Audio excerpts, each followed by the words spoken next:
told you before here on the show many times about how the media simply lies to you and me, you know. But the fortunate thing is I've been in this game a long time and you can just sniff those stories out and realize that in fact it's absolute poppycock. I mean, I just love these things, particularly have you noticed when it's the celebrity jungle? Oh, the jungle's flooded, you know, stinging starfish have infected it's a TV corner.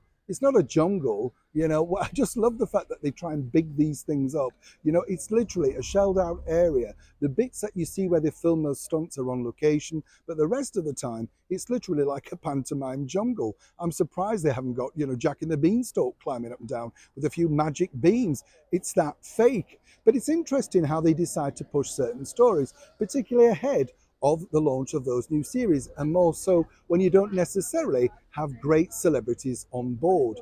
You know, as I say, everybody's trumpeting the fact that Jamie Lynn Spears is the person that's going to shake up, you know, the jungle. I don't think so. I don't think we could pick her out in a police ident. Do you? I have no idea who she is. I think I met her years ago. Pleasant enough girl, but there you go. That's it, you know. Now, what's interesting here is that ITV, the commercial channel of course, the United Kingdom, the main one, some people might say, recently saw the fact that there was no interest in the jungle. So they then decided to put out this particular story regarding a one-time much-loved senior royal, and still is in many cases, fought back from many things, recently more dramatic ill health problems, but fighting back. That's what I like about the Duchess of York.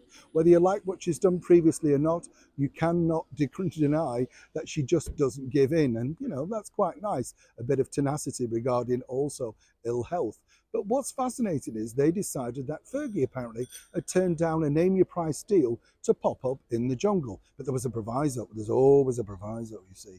Oh, yes. The only reason they give her the money was this, you see, that she would have to speak about Prince Andrew. Now, legally, this is absolute daft anyway, because she wouldn't be able to speak about anything without legal recourse. So that was, you know, just fake in itself. Now, ITV do not have the money, what, you know, perhaps Sarah would require. And also, really, at this point, she's becoming very successful independently thanks to her books and her book deals, and more importantly, just still recovering from a major health setback. So quite why she'd want to sit in some damp fake jungle studio alongside a bunch of D-listers remains to be seen. But you see, of course, what they'd really like Fergie to do is pop up on the Aileen brand this morning. We told you that recently, and they'd like it to become a semi-regular. The idea, of course, would swell ratings. People are interested in what she has to say. And more importantly, her podcast is doing incredibly well. Take note, Meghan. But as for Fergie in the jungle, for millions, thousands, whatever, a completely fake, made-up story, absolutely 100%. But as ever on this show, it's always wonderful to share the truth with you. Neil Sean in the very heart of London.